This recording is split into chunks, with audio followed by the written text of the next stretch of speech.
بەهۆی نەبوونی ئاو دانیشتوانی باداوای هەولێر گردبوونەوە بۆ ماوەیەک شەقامی 100 مەتری هەولێریان داخست وە خۆیان دەڵێن ماوەی چەندین ڕۆژە بێ ئاون و بۆ دابینکردنی ئاو ڕوو لە کڕینی ئاو دەکەن بە نرخێکی زۆر.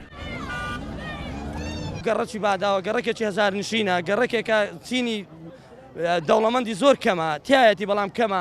هیواداری یعنی بەڕاستی ئاوامان لۆ بکەنەوە ئیفرازی بکەنەوە و ینی نەجاتمان بێ لەو بێ ئاویە لە جێژنەی ڕەمەزان و ئێمە لە زەلالەتە قەهرە ئەومان چۆن دەڕاکێشە لەومان بە پارەش هات پێشتر بەخوای ماری پاران لێوەرگرت ئەو نیە ژیان نییە بە هەفتە هەیە کۆرمان نەکردیا بەردە من بەبێ ئاویش دەکە ژیان نییە دێدەینە وەختە بستین وەختە هەر بڕوچێت لە خۆشی دێنە سەرەوجادە گەرمەی ئەوە ژیانە.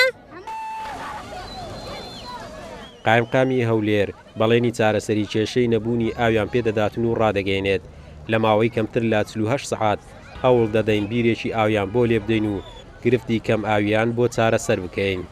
ئەو لیژنەی کە لە بەڕێوەبەرایەتی ئاوە ڕۆڕەوان کرا بۆ ئەوە ئاگاداری ئێمەیان کردەوە کەوا گوشی کردووە کەواتە دەبی بیرە بەدیلەکە لێ بدرێ بە کەمتر لە 48 کاتژمێر بیرە بەدیلەکە دەست بە لێدانی دەکرێت. لەگەڵ بێ ئاوبوونی دانیشتوانی باداوە چەندین گەڕەکی تری هەولێر کێشەی کەم ئاویان هەیە و دانیشتوانی ئەو شارەش داوای چارەسەری کێشەی نەبوون و کەمی ئاو دەکەن لە وەرزی هاوین کاموو ساڵێک ڕوبەڕووی بەشێکی زۆری گەڕەکەکانی هەولێر دەبێتەوە. قارەمان جۆهر، کورسات نیوز، هەولێر.